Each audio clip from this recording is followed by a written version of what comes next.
I just want to sort of switch the focus now a little bit and to look at the work of artists. Now, I think that, around about 2004, 2005, I became really, really interested in the way that children themselves were starting to sort of access the internet, and photographed a lot of children, looking at the way that they played sort of computer games, especially the way that they played internet-linked games, where they'd be playing with other remote players. So not playing in a traditional way with either just an object or with other children. I'm going to talk a little bit about that later in terms of The Skater, which is a more recent project I'm going to finish on, but I just wanted to this is Penelope Umbriko's piece. And I think that the most interesting work in a way that's happening now is work that actually is, for me, is work that's about the internet. So I want to just show you 3 or 4 images now and to read a little bit out about them. So to show you really sort of kind of ideas that I'm sort of thinking about at the moment. Do you know Penelope Umbriko's work? Do you know her work? Yeah. I mean, she's been highly sort of influential. This is a piece called 1,000 Suns.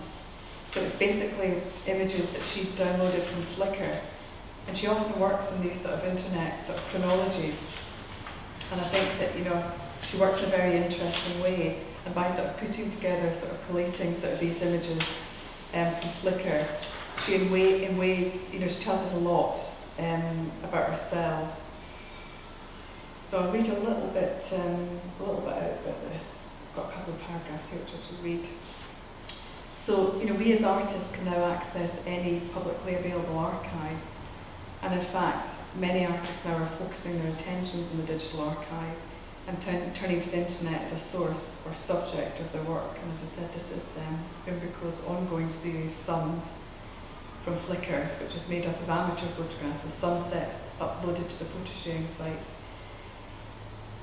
And I really introduced this piece, so I want to talk a little bit about the status of the photograph. So now, we're in the gallery, we're surrounded by sort of actual things, actual photographs.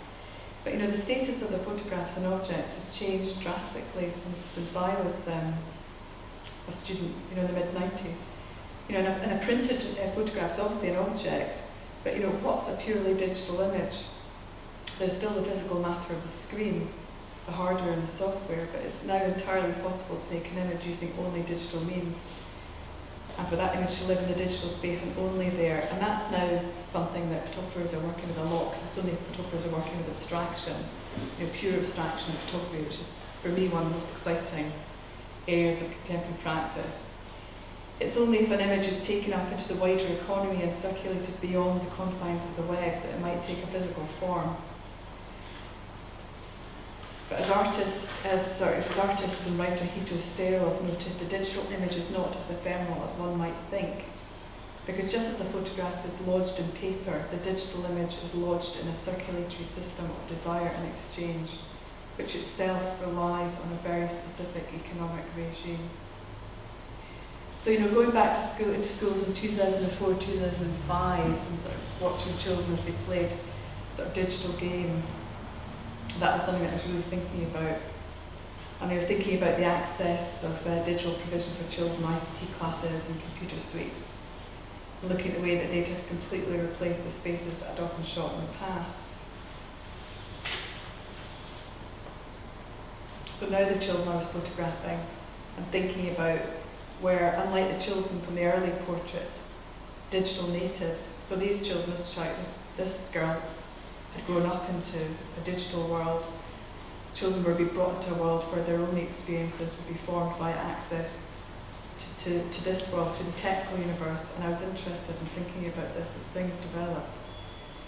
So the ever-increasing wave of images presented across various digital platforms are of huge interest to most of us, not least as artists. That's something that I think is terribly interesting to think about as you think about what childhood has become and what these children will move into. Now this is a picture of Eric Kessel's Dutch curator, publisher, graphic artist and writer.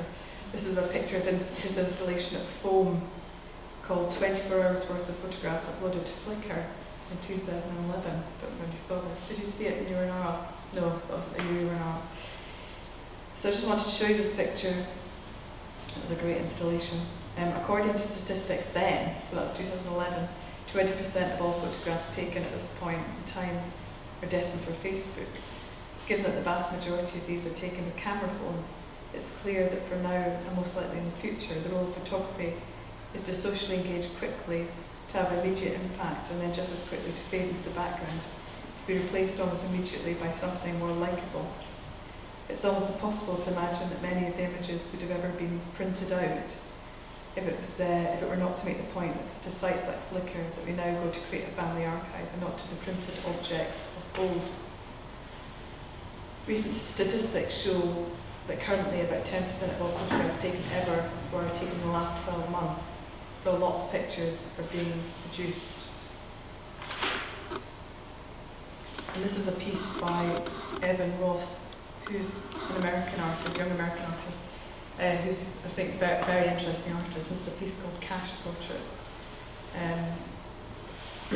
Cash Self-Portrait, sorry, where he downloads every sort of image on his own cache over a period of time. So it's like a self-portrait made up of what's on his own cache. And I think the great thing about this is that it's a very kind of accurate sort of representation in lots of ways about his sort of interior state. I mean, in a way, to me, much more telling than a traditional portrait of himself. And these pieces are they can be made as desktop pieces or as prints or as installations. What was his name? Evan Roth. And there's a lot of stuff on the internet.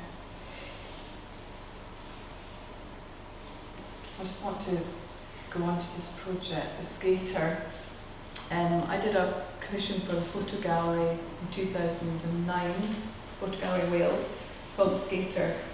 And in that I sort of developed this interest in looking at the impact on adolescents really of sort of digital gaming. Sort of interested in the idea of the digital avatar.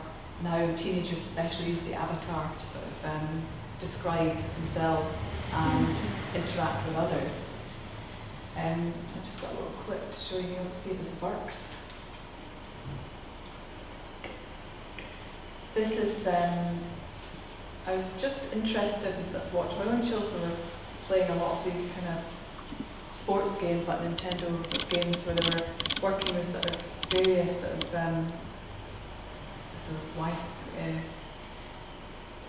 Wii Winter Sports or something. And there's something about this image of the skater, this little sort of digital avatar skating around that I found really sort of quite powerful. I thought it might be interesting to work with that. It reminded me of something else. It reminded me of this painting, this Henry Raeburn painting, which is very sort of famous. You may be familiar with it. It's very famous in Scotland. It's one of the sort of star exhibits in the National Galleries. And again, when I was young, I always found it a really kind of sort of interesting image. I used to always look at the foot and always think the figure was almost like hovering. It was like this strange kind of sort of feeling of the figure gliding on ice, but on the other hand, not quite sort of sitting on the ground. It's really quite an incredible painting, a very small painting. And thinking about the digital avatar, again, sorry, it's a terrible, you can see better on screen. I thought it might be interesting to actually go to an ice rink and start sort of thinking about the digital game, go and sort of work with some young figure skaters, trying to sort of work this idea out, and actually ended up going up to Dundee, working with a group of young figure skaters there, and unbeknown to me, they'd actually been the digital models for the avatars for that very game. They'd had their movements mapped for this game. I thought that was really kind of interesting. So wanted to create a kind of series of still images of skaters which looked like game stills, which almost looked like figures that had been paused sort of mid-game.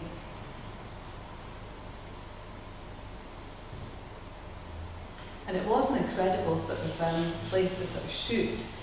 So the whole sort of space of the ice rink is very strange. I mean, it's completely kind of virtual environment, climatically controlled, incredibly technologically kind of bizarre kind of environment, you know, and it was wonderful to sort of shoot in that actually.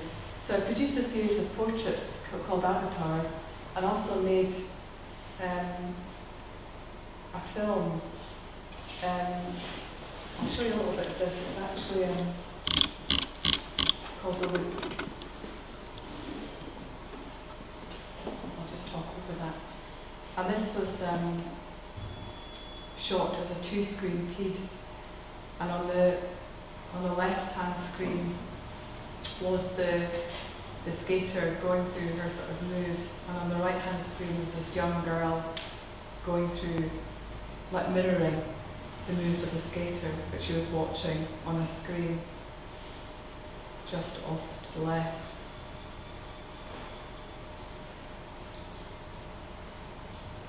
And I guess, you know, with this piece, I was really sort of interested in looking at and thinking about the way that sort of teenage identity was constructed, a lot of the time filtered through feedback and descriptions from others, thinking about the way that teenagers especially spent so much time on social media sites, and how so much of their identity, it was important to express and filter through the identity of others. So for me, The Loop and the whole Skater project was very much interested in these sort of ideas of mirroring, which I think is interesting. If you go back to the initiated plays, the themes have been very sort of consistent throughout. So, yeah. Usually I'm at end here, but I've got a few images here that I also did a sort of project, 2010, 2011, looking at the development of sort of robotics, sort of humanoid or social robotics. This was something that I see, that I've always been interested in robotics, and somebody from the Informatics Forum at Edinburgh University asked me if I wanted to come and view Asimo, which is Honda's humanoid robot. I think there's about 7 of them worldwide, but they're absolutely amazing. They're like child-sized robots, and the movement is uncanny. I mean, the movement's very fluid. It's the only robot that can walk upstairs. And when you see it, again, it's like, you know, especially watching children's reactions, it was just like, it was similar in a way to sort of, but more so, children's reaction to the taxidermy. You know, the sort of border between what was alive and what was not alive, animate and inanimate, was very blurred. So for me, it's a very interesting sort of subject in regards to that. This was, so I started to sort of photograph in a number of sort of robotic labs. This was one in Hertfordshire called the Robot House. And what I found really interesting was the way that robots, especially in Hertfordshire, were just really crude. They're really crappy. They were just sort of put together with like parcel tape and masking tape. And, you know, the visual aspect of sort of the robots were not really taken into account at this sort of proto stage. I mean, they were doing, the other interesting thing about robotics, it's a discipline that pulls in engineering, epistemics, informatics, and you know, robotics itself. All these different things come into play. They were testing, I mean, social robots are a reality. I mean, they were testing how far a robot could come to you before you start to feel really uncomfortable, and you know, the robots are being developed that can deliver medication. I mean, obviously in Japan and even in the US, social robots are much more developed than they are here. But I think in a way all of us sort of interact with some sort of robotic element in our daily life. And this was shot, it was a People Bot shot in Hertfordshire.